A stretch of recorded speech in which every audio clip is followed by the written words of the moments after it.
dunia dan seisinya ini bagi Allah tak sama nilainya dengan sebelah sayap lalat.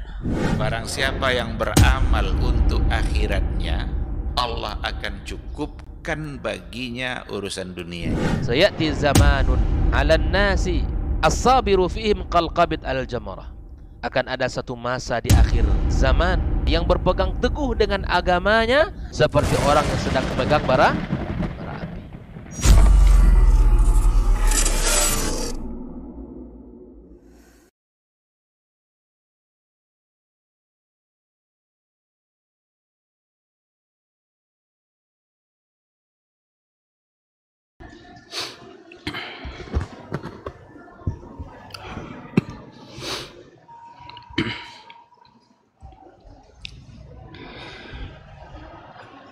Assalamualaikum warahmatullahi wabarakatuh.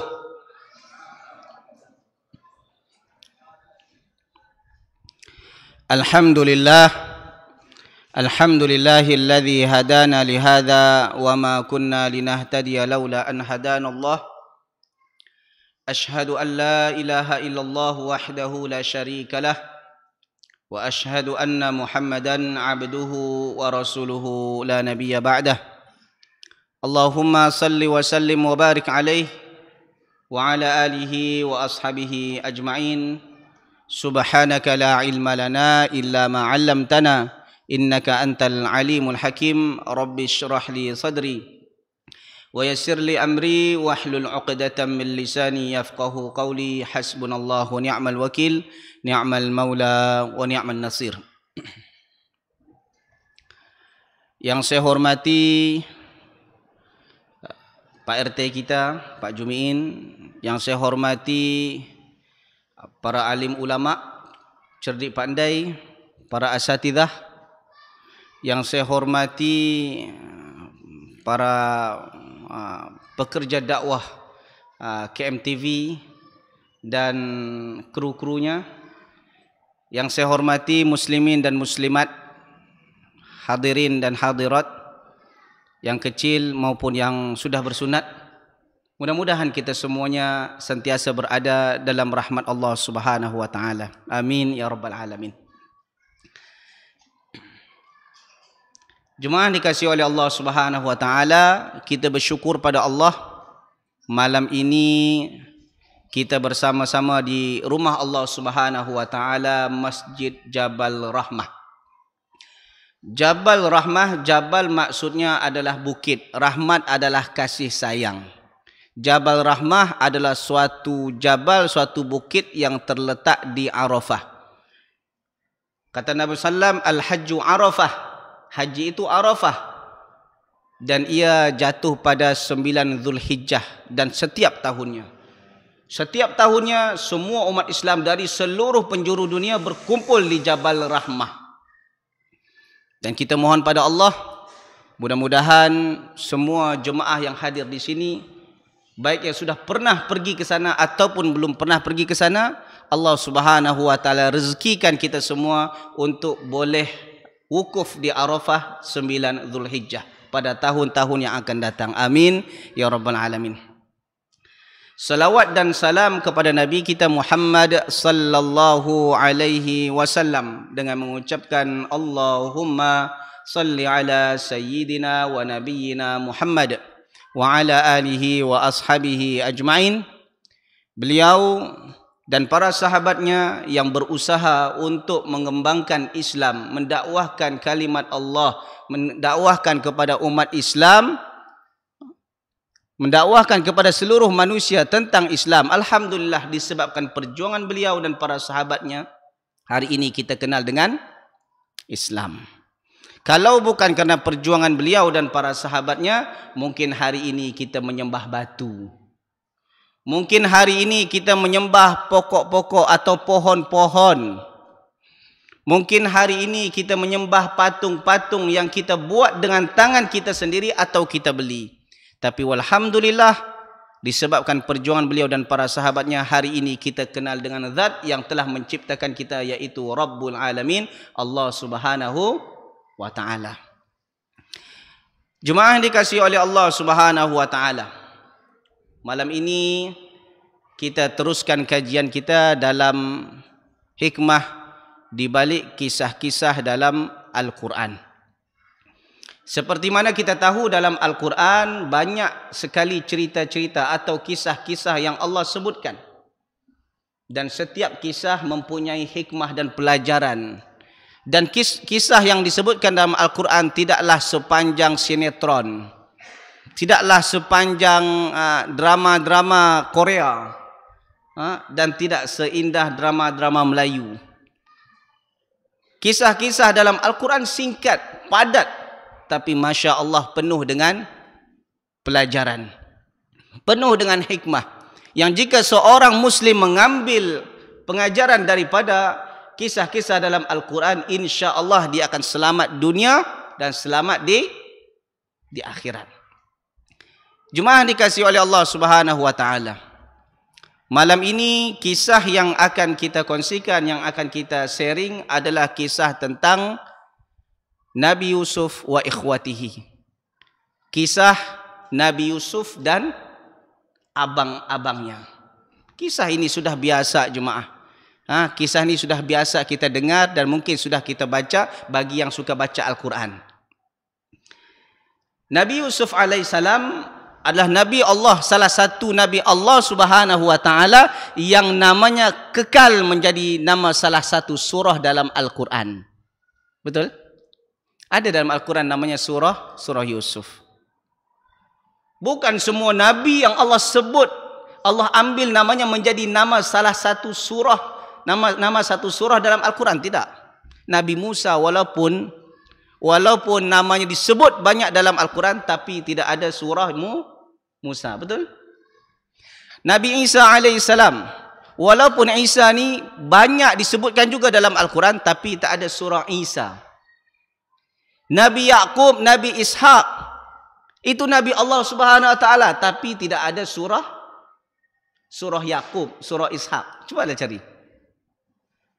Namun ada beberapa Nabi yang Allah jadikan namanya menjadi salah satu nama surah dalam Al-Quran. Di antaranya adalah Nabi Yusuf alaihi salam. Dan kisah Nabi Yusuf alaihi salam ini cukup menyayat hati, menyedihkan, terharu, dan ada kegembiraan sedikit. Nabi Yusuf ni, kisahnya dalam Al-Quran komplit. Dari kecil sampai dewasa. Dan itu Allah sebutkan di dalam satu surah, surah Yusuf saja. Kalau Nabi Musa alaihissalam, Allah sebut ada dalam surah Al-Baqarah, ada dalam surah Al-A'raf, ada dalam surah Al-Qasas, ada dalam surah-surah yang lain. Tapi Nabi Yusuf tidak. Allah sebutkan di dalam satu surah. Dan kisahnya berepisod. Episod 1, episod 2, episod 3, episod 4 dan seterusnya. Tapi malam ini kita akan kongsikan suatu kisah Nabi Yusuf alaihissalam, episod 1, iaitu tentang dia dengan abang-abangnya. Jemaah dikasihi oleh Allah Subhanahu wa taala. Kisah ini bermula daripada firman Allah Subhanahu wa taala, "Idz qala Yusufu li abihi ya abati inni ra'aitu ahada 'asyara kawkaban wasyamsa wal qamara ra'aituhum li sajidin." Pada suatu hari Nabi Yusuf ketika itu masih kecil, dia berkata kepada ayahnya, "Wahai ayahku, aku bermimpi melihat 11 bintang, 1 matahari, wal qamar, 1 bulan, ra'aituhum li sajidin. Aku melihat mereka semuanya sujud kepadaku." Jangan kita ingatkan kalau sujud, yang dimaksud sini sujud menyembah aku, bukan. Karena dalam Al-Quran terkadang disebut kata sujud bukan menyembah, maksudnya adalah ihtiram, hormat. Seperti mana Allah Subhanahu wa taala perintahkan kepada malaikat, wa idz qulna lil malaikati isjudu li Adam. Dan ketika kami, yaitu Allah Subhanahu wa taala berfirman menyuruh para malaikat usjudu li Adam, sujud kepada Adam. Apa maksud sujud di sini? Hormat. Bukan sujud menyembah. Sebab dalam Islam Allah Subhanahu wa taala mengharamkan seseorang menyembah sesiapa pun kecuali hanya kepada Allah iyyaka na'budu wa iyyaka nasta'in. Kepada engkau kami menyembah dan kepada engkau kami memohon pertolongan. Bahkan kalaulah seandainya seseorang boleh sujud selain kepada Allah, maka kata Nabi SAW, aku akan perintahkan seorang isteri untuk sujud kepada suaminya. Kepada siapa? Kepada suaminya, bukan suami orang, tapi kepada suaminya. Tapi hari ini jemaah, ada orang yang sujud kepada suami orang. Banyak tuh di YouTube. Kita lihat, sujud kepada suami orang, walaupun statusnya sebagai guru. Itu guru dia, itu ustaz dia, yang pernah kita ceritakan tentang ekstrim dalam beribadah. Ada orang yang mencium siapa? Kaki tuan guru dia, kaki ustaz dia, dan ustaznya pun happy pula dibuat seperti itu. La ilaha illallah. Happy kalau ada orang cium kakinya, bangga dia. Ini ustaz kalau kayak gini, kalau tak bertaubat sebelum mati, neraka tempatnya. Tak boleh. Kalaulah seorang itu boleh sujud selain daripada Allah, aku akan perintahkan isteri sujud pada suaminya. Tapi ternyata Nabi tak perintahkan. Menandakan apa? Memang kita tak boleh sujud kecuali kepada Allah. Jadi kalau disebutkan kata sujud dalam Al-Quran, bukan semestinya sujud menyembah, tapi ada kalanya maksudnya adalah ihtiram, penghormatan. Aku melihat 11 bintang, 1 matahari dan 1 bulan hormat kepadaku. Jadi Nabi Yaqub alaihissalam, Allah berikan mukjizat kepada beliau, boleh mentakwilkan mimpi. Bapa Nabi Yusuf adalah Nabi Yaqub. Yaqub ini adalah anak daripada anak siapa? Anak Nabi Ishaq. Nabi Ishaq anak Nabi Ibrahim. Yusuf bin Yaqub bin Ishaq bin Ibrahim. Masya Allah. Dia Nabi, ayah dia Nabi, atuk dia Nabi, moyang dia pun Nabi. Masya Allah, ya kan? Keturunan Nabi semua. Jemaah dikasihi oleh Allah Subhanahu wa taala. Nabi Yusuf alaihissalam, dia bermimpi melihat 11 bintang. Namun apa kata ayahnya? Kamu tahu tak 11 itu siapa? 11 itu adalah saudara-saudara kamu. Karena Nabi Yusuf itu punya 11 saudara. Punya 11 saudara. Ini 10 tambah 1 lagi 11. Nanti dibilang pula ustaz tak pandai mengira. Ini bukan 11. 10 tambah 1 jadi 11. Dengan Nabi Yusuf jadi total 12. Nabi Yusuf itu dia hanya punya saudara kandung 1 orang, namanya Benyamin. 1 orang saja saudara kandung dia. Dan itu daripada 1 ibu, 1 ayah. Ayahnya Nabi Yaqub, ibunya nama Rahel. Adapun 10 orang ini itu 1 bapa tapi lain ibu. Maknanya apa tuh? Saudara tiri. Tapi mereka rapat. Kenapa mereka rapat? Karena ketika Nabi Yusuf ibunya melahirkan anak adiknya yaitu Benyamin, maka ibunya meninggal. Akhirnya diurus oleh ibu tirinya. Adapun wasyamsa, matahari, adalah bapaknya Nabi Yaqub. Wal qamara, bulan, adalah ibunya. Maknanya ra'aitum li sajidin, suatu hari nanti engkau hai Yusuf akan dihormati oleh keluarga engkau semuanya, oleh ayah engkau, oleh mak engkau, oleh abang-abang kau, saudara engkau, semuanya akan hormat kepadamu. Nabi Yaqub pun berkata, ya bunayya la taqsus ru'yaka ala ikhwatika fayakidu laka kaida. Hai anakku, jangan kau ceritakan mimpi ini kepada saudara-saudaramu. Sebab kalau mereka dengar mimpi ini, saya bimbang, saya takut kata ayahnya kepada Nabi Yusuf alaihissalam, mereka akan mencelakakan kamu. Jemaah, sepandai-pandai tupai melompat, akhirnya jatuh juga. Sepandai-pandai menyimpan rahasia, ternyata bocor juga. Terdengarlah oleh saudara-saudaranya, yang akhirnya saudaranya mulai timbul iri, dan betul kata ayahnya Nabi Yakub bahwa saudaranya ini berniat jahat untuk mencelakakan Nabi Yusuf alaihissalam. Jemaah, dari sini kita faham ada beberapa pengajaran di sini.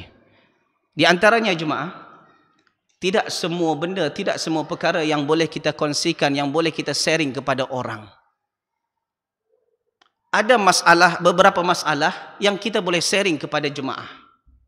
Ada beberapa masalah yang kita boleh sharing kepada kerabat-kerabat kita. Ada beberapa masalah yang kita hanya boleh sharing dengan pasangan hidup kita saja. Ada beberapa masalah yang kita hanya boleh sharing kepada Rabbul Alamin, Allah saja.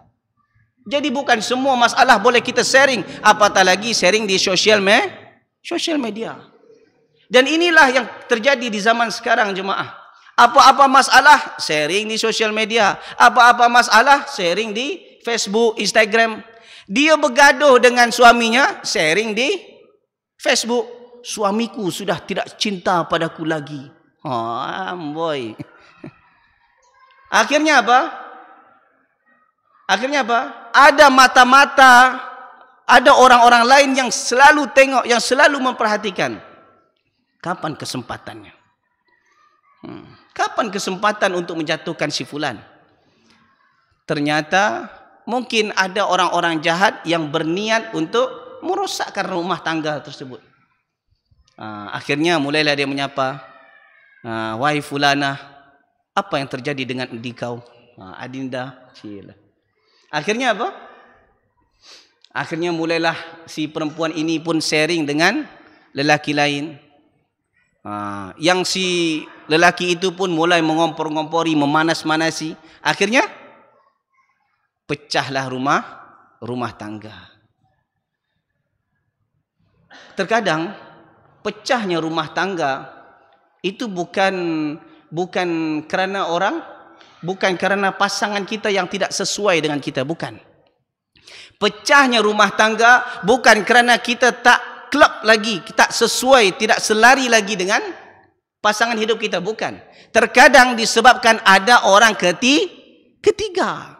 Orang ketiga yang datang seakan-akan menjadi pahlawan dalam rumah tangga kita. Kadang-kadang yang merosak bukan orang jauh, yang merosak siapa? Kerabat sendiri. Kadang-kadang merosakkan rumah tangga kita siapa? Mak mertua sendiri. Mungkin kita menikah dengan seorang wanita. Di sini semuanya menikah dengan wanita kan? Ada yang menikah dengan laki? Tak ada kan? Alhamdulillah, Masya Allah. Menikah dengan seorang perempuan. Seorang wanita atau seorang perempuan ni? Sama ya? Menikah dengan seorang perempuan. Ternyata mak mertua kita tidak menyukai kita. Atau sebaliknya, bapa ibu kita tidak suka dengan calon kita. Ingin memutuskan, tidak boleh. Jadi dipanaskan dulu, dipanaskan. Akhirnya lama-lama jadi apa? Jadi pecah. Rumah tangga seperti itu jemaah. Rumah tangga kadang-kadang rosaknya sebab apa? Sebab ada orang ketiga, bukan orang jauh, kadang kerabat sendiri. Dan orang yang ingin mencelakakan kita terkadang adalah kerabat kita sendiri. Jadi tidak betul statement orang mengatakan kalau si fulan diterima oleh keluarganya menandakan fulan itu baik. Belum tentu. Kan hari ini ada yang viral ketika seseorang menghentam Syekh Muhammad bin Abdul Wahab, ya kan? Alasannya apa? Abangnya tidak setuju dengan dakwahnya dan bapaknya juga tidak setuju dengan dakwahnya. Karena itu akhirnya apa? Dakwahnya tidak benar sebab Sebab apa? Sebab bapaknya sendiri dan abangnya sendiri tidak bersetuju dengan Syekh Muhammad bin Abdul Wahab. Pernah dengar tak ni? Pernah dengar kan? Dan ini menjadi statement, menjadi alasan, menjadi hujah untuk menuduh dakwah Syekh Muhammad bin Abdul Wahab tidak benar. Kalaulah seperti itu, habis kita jemaah. Nabi Muhammad pun juga ditentang oleh pamannya sendiri. Siapa dia? Abu Lahab. Nabi Ibrahim pun juga ditentang oleh ayahnya. Nabi Nuh juga ditentang oleh siapa? Oleh istrinya. Nabi Lut ditentang oleh siapa? Oleh istrinya. Kalau seperti itu, maka tak ada yang benar satu pun dakwah Nabi. Hampir semuanya banyak yang salah dakwah Nabi. Jadi jemaah, terkadang orang yang ingin mencelakakan kita bukan orang jauh. Kadang kerabat sendiri. Jadi bukan semua benda yang boleh kita sharing dengan orang lain. Ada beberapa yang boleh kita sharing, ada yang boleh kita rahasiakan. Akhirnya jemaah dikasihi oleh Allah Subhanahu wa taala. Ketika itu berita ini sampai kepada saudara-saudaranya. Mulailah saudara-saudaranya ini berniat jahat untuk mencelakakan siapa? Nabi Yusuf alaihissalam. Dan ditambah lagi Nabi Yakub ketika mendengar perkataan Nabi Yusuf yang kecil ini, mimpi Nabi Yusuf ini, dia rasa sayang Nabi Yakub kepada Yusuf bertambah daripada sebelumnya. Sebelumnya memang sudah sayang, tapi yang ini bertambah rasa sayangnya kepada Nabi Yusuf. Dan ini terasa oleh siapa?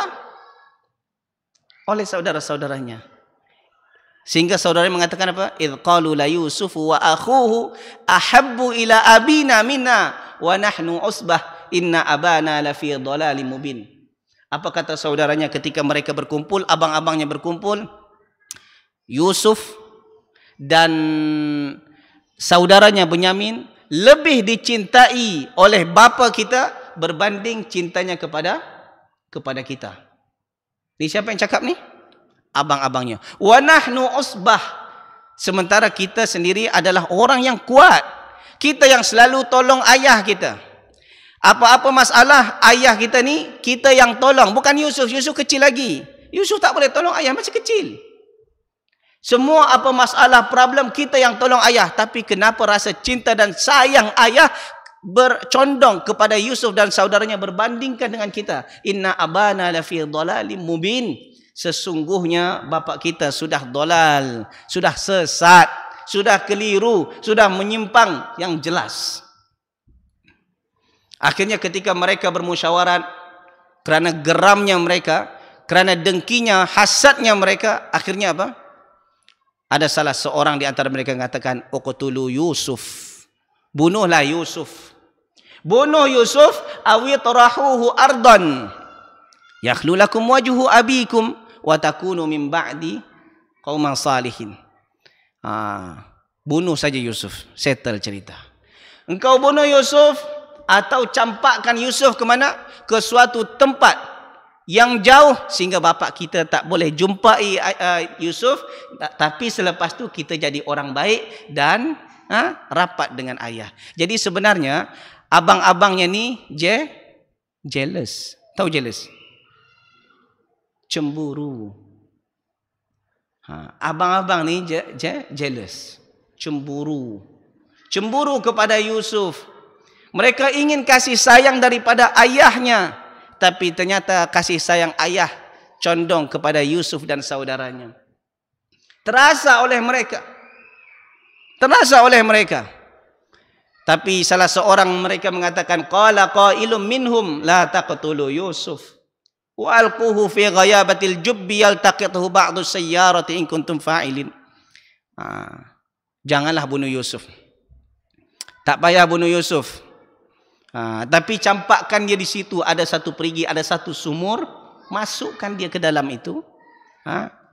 Nanti akan ada orang musafir yang akan memungut dia dan dibawanya dia pergi, settle cerita.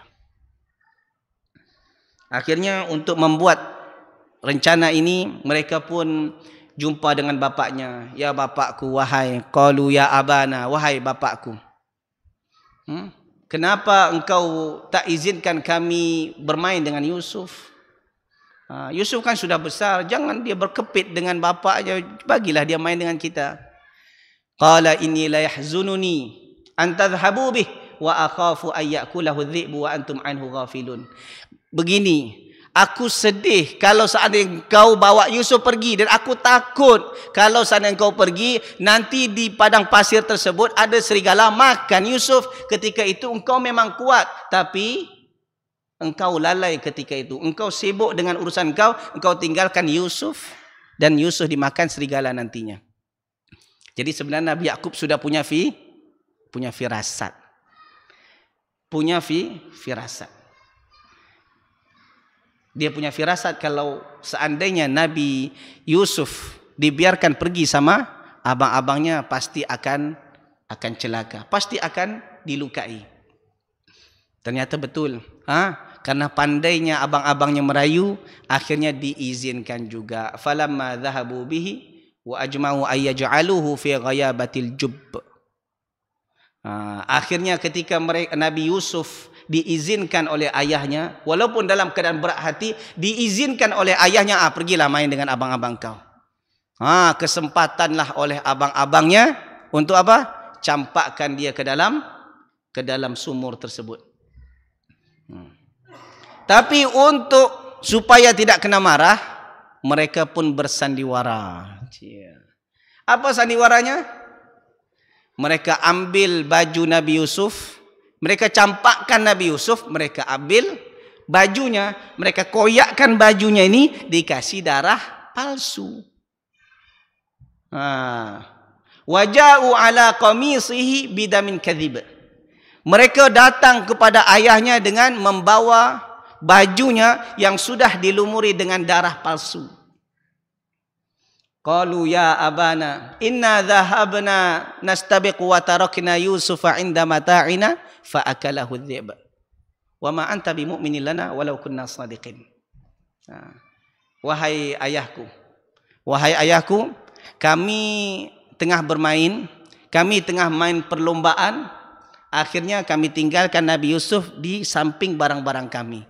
Ketika kami sibuk main, ternyata serigala memakan Yusuf. Lihat ni darahnya. Sambil menangis. Tapi Nabi Yakub sedar. Nabi Yakub tahu kalau anak-anaknya ini menipu dia. Tapi karena dia tidak boleh buktikan, akhirnya dia serahkan. Wallahul musta'anu ala ma tasifun. Hanya tempat Allahnya Allah lah tempat aku minta pertolongan atas perbuatan-perbuatanmu yang jahat ini. Jemaah dikasihi oleh Allah, itulah episod pertama. Habis satu episodnya. Jemaah, lihat. Pertama, tidak semua pengajaran yang pertama. Terkadang orang yang ingin mencelakakan kita siapa tadi? Bukan orang jauh, kadang kerabat kita sendiri. Kerabat yang membencikan kita. Kadang saudara kita sendiri. Itu yang saya selalu sebutkan kepada jemaah. Kalau seandainya kita melihat ada orang yang dimusuhi oleh saudaranya, itu bukan sesuatu yang aneh. Karena dari dulu, dari zaman Nabi-Nabi dulu juga banyak orang yang seperti ini. Maka jika jemaah dicintai oleh saudara-saudara jemaah, maka sungguh itu rezeki yang sangat besar dari Allah Subhanahu Wa Taala. Bukan semua orang yang boleh dapat. Kalau jemaah punya saudara-saudara, punya abang, punya kakak, punya adik, semuanya caring kepada jemaah, itu rezeki yang sangat besar. Bersyukurlah pada Allah. Bersyukurlah pada Allah. Tapi jangan judge juga. Ketika ada seseorang yang dibenci oleh keluarganya, belum tentu yang dibenci itu yang salah. Kadang-kadang yang dibenci itu benar, yang membenci itu salah. Kerana apa? Kerana hasad dengki. Seperti mana yang pernah terjadi di zaman Nabi Yusuf alaihissalam. Nabi Yusuf tak salah pun, tapi saudaranya yang benci. Saudaranya yang benci, yang tahu bahawa Yusuf suatu hari nanti akan menjadi besar. akan menjadi orang yang terhormat, akan menjadi orang yang terpandang. Benci saudaranya ini sebab apa? Dengki. Orang kalau sudah dengki ini bahaya jemaah. Semua benda, semua perkara haram pun dia buat. Itulah sebabnya Nabi SAW katakan, iyyakumul hasad fa innal hasada ta'kulul hasanat, ya'kulul hasanat kama ta'kulun narul hatab. Jauhilah olehmu sifat dengki. Kerana sebab apa? Sebab dengki boleh memakan pahala kita seperti mana api memakan kayu bakar. Dengki ini sebenarnya ada pada setiap diri manusia. Betul tak? Bohonglah kalau ada orang katakan, saya ni tak pernah dengki, tak pernah berdengki dengan orang tipu. Biasanya dengki sama dengki ni orang yang selevel juga jemaah. Ustaz dengkinya dengan ustaz. Tengok tu ustaz tu baru lagi bawa no. Dah ramai pula jemaah. Dengki dia. Itu masalah jemaah. Ustaz dengan ustaz dengkinya. Penjual bubur dengan penjual bubur. Takkan penjual bubur dengki dengan menteri, tak akan nak pernah. Oi, senangnya menteri tak. Penjual bubur, penjual sate, dia akan dengki dengan penjual sate. Dia tengok sate dia tak laku, sate kawan tu laku. Pakai ubek apanya tu. Kan itu. Ternyata kadang-kadang tak laku sebab dia tak pandai masak. Ataupun pandai masak tapi pelayanan tak bagus. Kalaupun pelayanan bagus tapi harga melangit. Kan itu kan. Akhirnya kerana kesalahan dia, ditengok orang lain pandai berniaga, akhirnya dengki dengan orang tu. Hati-hati tu. Si fulan tu dia pakai obat tu. Berdengki dengan tukang sate dengan tukang sate. Penjual air dengan penjual air. Tak pernah penjual air dengki dengan ustaz, takkan pernah. Yang ustaz dengki dengan ustaz ni siapa? Ustaz-ustaz juga.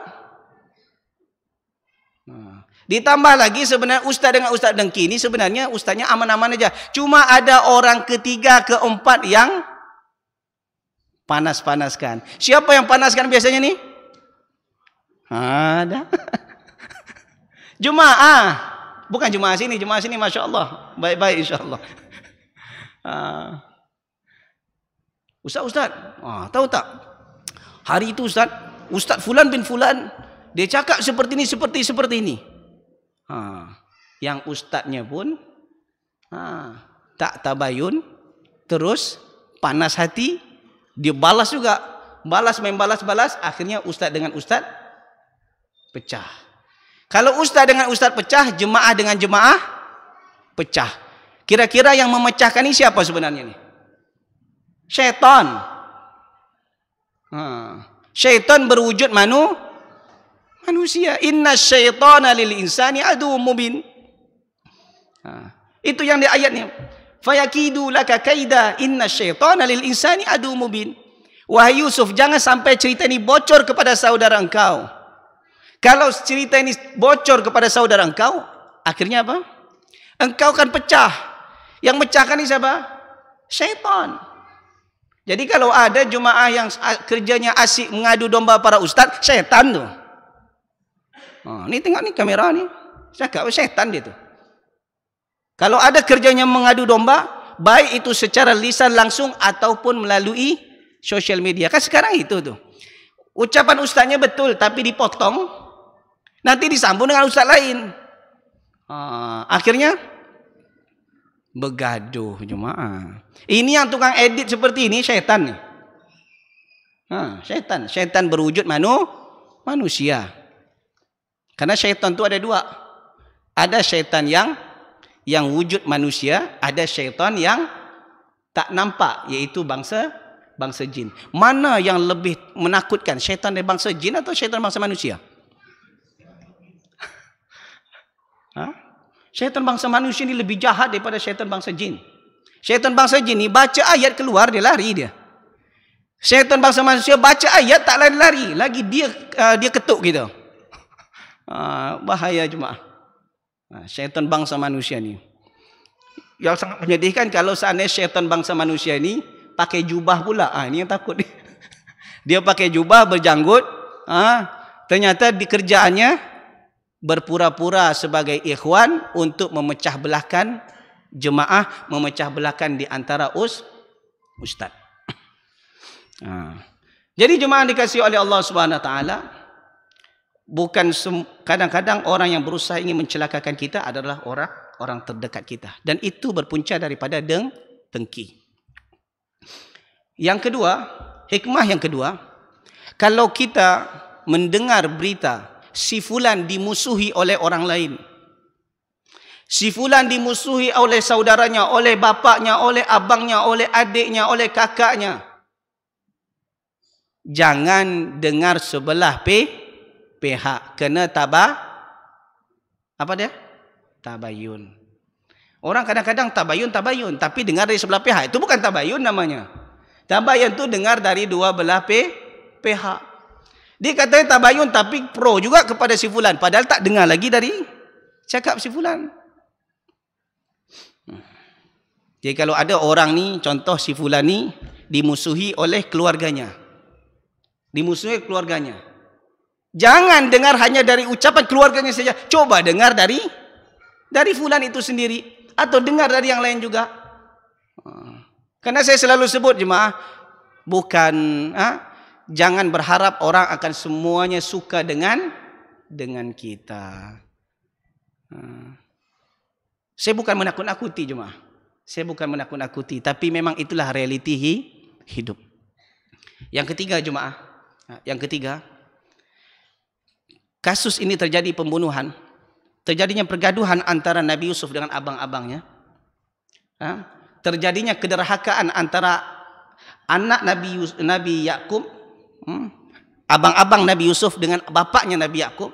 Ini berpunca kerana apa? Kerana beda kasih sayang. Pilih kasih. Itu yang dikatakan, idh qalu la Yusuf wa akhuhu ahabbu ila abina minna. Yusuf dan saudaranya Bunyamin lebih dicintai oleh bapa kita berbandingkan cintanya kepada kita. Maknanya Nabi Yakub ada pilih kasih. Ustaz, itu kan Nabi, mana mungkin pilih kasih Ustaz? Nanti akan timbul soalan seperti itu. Itu kan Nabi, mana mungkin salah? Kira-kira Nabi pernah buat salah tak? Pernah. Tapi kan Nabi maksum. Jadi jemaah, maksud maksum adalah terpelihara. Ketika seseorang berbuat salah, maka ditegur oleh Allah Subhanahu Wa Taala, itu namanya maksum. Dan inilah yang didapati oleh para anbiya, para nabi. Kalau buat salah sikit saja, lalu ditegur oleh Allah Subhanahu Wa Taala. Buat salah sedikit saja ditegur oleh Allah. Sama ada baik itu teguran kecil ataupun teguran besar.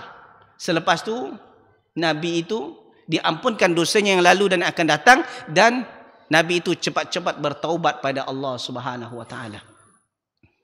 Kalau jemaah buat banyak maksiat, lagi banyak maksiat lagi berjaya. Lagi banyak maksiat, lagi banyak curang kepada orang lain, lagi banyak menzalimi orang lain, tambah sehat. Itu bukan nikmat, tapi itu azab. Yang kita kenal dengan namanya istidraj. Tapi kalau kita buat sekali salah, lepas itu dapat teguran daripada Allah, itu tanda Allah sayangkan kita. Jangan marah pula pada Allah. Jangan berburuk sangka pula pada Allah. Aku dah rajin solat, aku rajin ibadah, berzikir, baca Quran, tiba-tiba hidupku selalu melarat. Boleh jadi kita buat salah, lepas tu Allah tegur. Tujuannya supaya kita kembali pada Allah Subhanahu Wa Taala. Allah tak ingin kita menjadi orang yang masuk dalam kategori istidraj. Dan para nabi seperti itu. Nabi Yakub pun ditegur oleh Allah. Apa tegurannya? Sayang sangat dengan Nabi Yusuf. Akhirnya Allah pisahkan Nabi Yakub dengan Nabi Yusuf. Nabi Ibrahim kan pernah juga berlaku seperti itu. Ketika Nabi Ibrahim sangat sayang kepada istrinya dengan anaknya Ismail, Allah perintahkan apa? Hai Ibrahim, pergi engkau ke sana. Bawa isteri engkau, bawa anak engkau, tinggalkan di gurun pasir, di lembah yang tak ada satu pun pokok, satu pun tanaman, tumbuhan yang tumbuh di tempat tersebut. Ketika Nabi Ismail sudah mulai comel-comel, sudah mulai cantik, sudah mulai cute, apa bahasanya? Sudah mulai lucu-lucu. Diperintahkan oleh Allah apa? Sembelih Nabi Ismail. Karena Allah tak ingin ada seorang nabi yang buat kesalahan walaupun kecil. Tengok jemaah. Kesalahan bapa yang terlampau pilih kasih dengan anaknya, apa yang pertama? Terjadi pergaduhan antara anak. Jadi kalau seandainya ada kita punya anak dan anak kita ni bergaduh sesama mereka, siapa yang perlu bermuhasabah? Bapa dan ibu harus muhasabah, introspeksi diri. Kadang-kadang dah azan ni.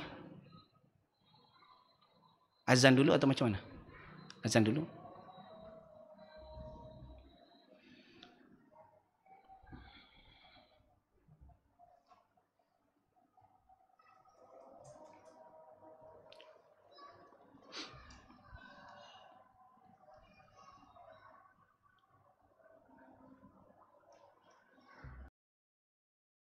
Ibadahnya seorang hamba kepada Allah tidak mengenal waktu dan tempat. Kapanpun, dimanapun, dia harus beribadah kepada Allah Subhanahu wa Ta'ala. Harga diri seorang mukmin itu di sisi Allah lebih besar daripada kehormatan Ka'bah sendiri.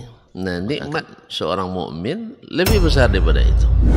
Man amila li akhiratihi kafahullahu amra dunia.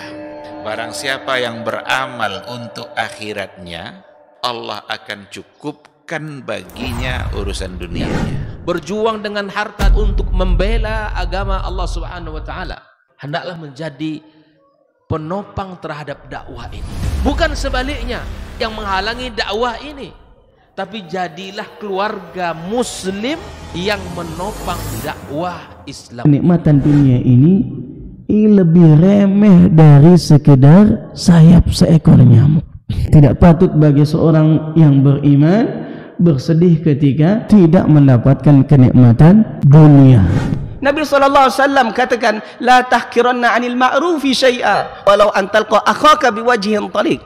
Jangan kamu pandang remeh suatu kebaikan walaupun sedikit. Apa sedikitnya? An talqa akhaka biwajhin taliq. Muka senyum kepada saudaramu.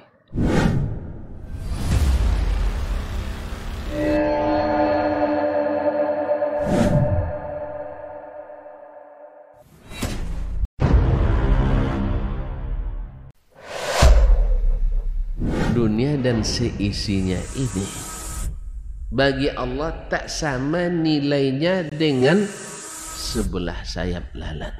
Barang siapa yang beramal untuk akhiratnya, Allah akan cukupkan baginya urusan dunia.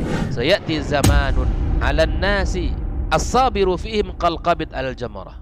Akan ada satu masa di akhir zaman yang berpegang teguh dengan agamanya seperti orang yang sedang memegang bara api.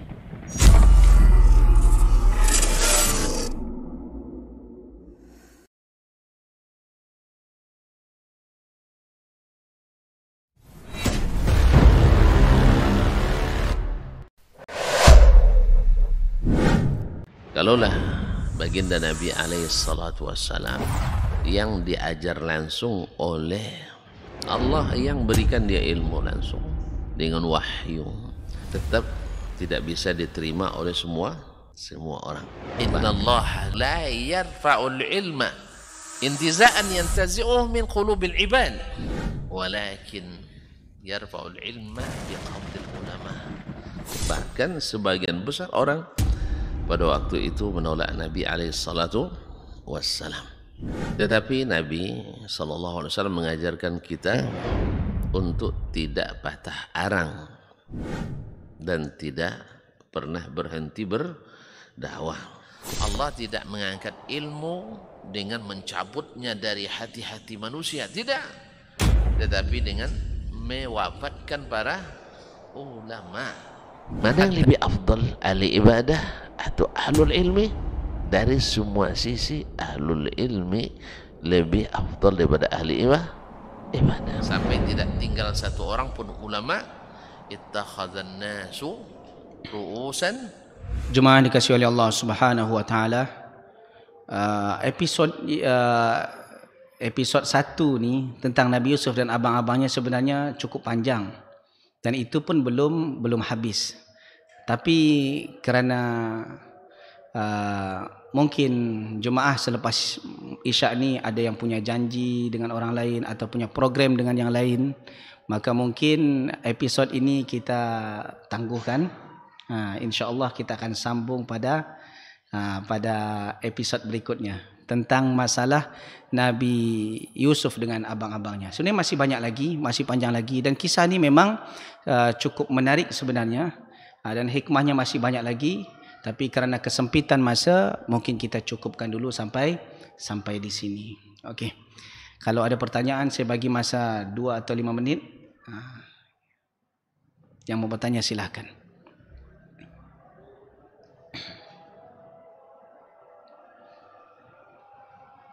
Tak ada? Dah faham semua? Alhamdulillah. Itu yang penting. Yang penting faham. 3 hari yang lalu kalau tak silap, atau 2 hari yang lalu lah, saya bagi kajian di Kampar. Untuk kalau saya tidak stopkan pertanyaan, mungkin sampai pukul 9, pukul 10 pun masih bertanya lagi. Orang Kampau ni memang kuat bertanya. Sampai-sampai pertanyaan pun bukan biasa-biasa, ekstrim pertanyaannya. Saya pun takut menjawabnya. Saya takut menjawabnya. Tapi kerana bertanya juga, saya jawab juga. Ada sebahagian yang terpaksa di-cut kerana ambil masa. Patutnya, apa kata orang, ustaz termasuk pendek ustaz. Kalau ustaz-ustaz lain lebih panjang daripada ini. Mungkin kawasan itu kawasan orang yang suka banyak bertanya. Kalau di sini kawasannya adalah orang yang sudah banyak faham daripada bertanyanya. Okey, cukuplah sampai di sini dulu jemaah. Kalau ada betul itu datang dari Allah, silap salah berpunca daripada kebodohan dan kejahilan saya sendiri, kepada Allah saya minta ampun. Dan kepada jemaah dan semua penonton, saya mohon maaf. Subhanakallah bihamdik, asyhadu an la ilaha illa anta, astaghfiruka wa atubu ilaik. Assalamualaikum warahmatullahi wabarakatuh.